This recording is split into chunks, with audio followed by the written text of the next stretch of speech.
We want to go straight to Bloomberg's David Gura, who joins us from the ground in Brazil. David, I guess President Xi's attendance and the meetings he's had, the statements he's made are the most newsworthy right now. He's very adamant that the U.S. continue to acknowledge his 4 red lines. Yeah, he brought them up this weekend in Peru, where he and Joe Biden were before they came here. That was where the APEC summit took place. They had their first meeting since April, their first conversation since April, I should say. It was a phone call they had back then. And he said, while it's in the world's best interest for these 2 superpowers to have a cordial relationship with one another, there are things that it doesn't want lines the U.S. he doesn't want the U.S. to cross. That comes to sort of human rights and democracy.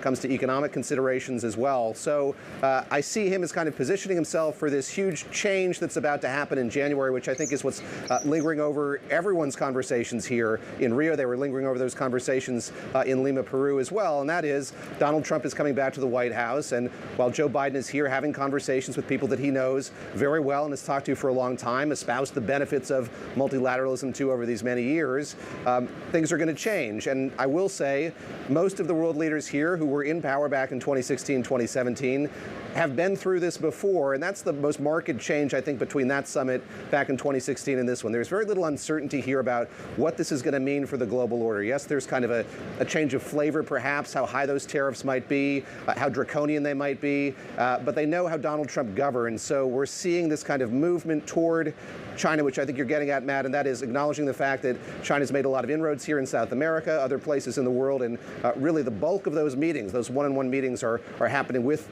the Chinese premier and those other world leaders. But it's interesting because at the same time, you had UK's Keir Starmer having sort of a friction-filled meeting, David, didn't you? So he got here yesterday. This was his first bilateral meeting. It took place this morning. And after that meeting, he spoke to reporters with President Xi next to him and began talking about human rights, began talking about Taiwan. And then all of a sudden, all of the press was kind of ushered out by the Chinese minders who were there in the room. So these are obviously very sensitive subjects and kind of illustrates the fact that Keir Starmer is rather new to the world stage in this way. He's having to navigate the kind of peculiarities of having these high-level relationships with other world leaders. And I should say, him coming here and having that meeting is significant as well. There hasn't been a UK prime minister who's had a one-on-one meeting with the Chinese president since 2018 when Theresa May was in office. So this was a moment when he was trying to reset that relationship. And as you say, it got off to a rather tricky start. And of course, Joe Biden appearing there. I have to imagine, though, that the elephant in the room is Donald Trump. What are the conversations around the incoming U.S. president sounding like? Well, as I said, there's no uncertainty about sort of what it might mean in broad terms, but I think that you see these countries sort of working with one another to kind of telegraph, figure out what their tack is going to be going forward here, who's going to work with whom, and China is obviously a huge principal in those conversations when it comes to trade relationships and sort of how the sort of world landscape is rearranged as a result of Donald Trump coming to power.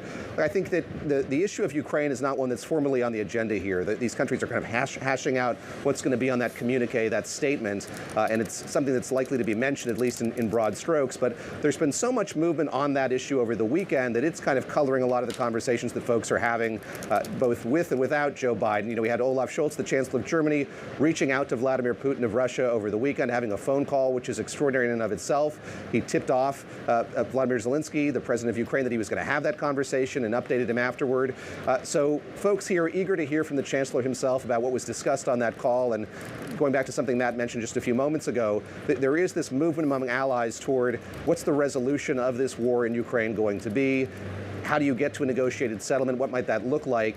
And all the while, you have Joe Biden, the U.S. president, now allowing the use of U.S. weapons against Russia on Russian soil. So it's part of this plan. It's part of what Joe Biden is doing here in the final days of his presidency to make sure that he's giving Ukraine the resources it needs to keep fighting that war. Because all the while, he's kind of recognizing the fact that he's going to be less and less a part of that conversation.